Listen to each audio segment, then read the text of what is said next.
What is the state of matter? There are four different types of matter states. Starting at low temperature, we first encounter solid matter. During this state, atoms or molecules line up in different patterns, and the connections between the particles, which are intermolecular, are too strong to make them race away from each other. However, if we increase the energy, the particles suddenly break away from each other, forming what we call a liquid. This is the second state of matter, and the temperature to make something liquid is highly varied, all the way from 200 degrees Celsius up to several thousand. Even though the particles can pretty much move around freely, they are still attached to each other with weak connections. The third state is gas. The particles are now broken free completely from each other. However, there are actually elements that can transform from solid to gas in an instant. One example is solid carbon dioxide.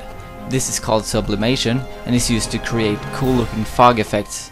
But be careful, elements like these are often extremely cold and can cause injuries. The fourth and final state is plasma. In this phenomenon, the energy gets so high that the electrons have to leave the particles, creating a highly conducting substance. This state is the most common of all the states of matter in the universe, but the particles have to get several thousand degrees hot before this state can occur. One example of plasma is fire. If you draw a diagram over all states of matter, you will find out that when something is passing from one state to another, the temperature increase actually stops. All the energy is used to break the connections between the particles.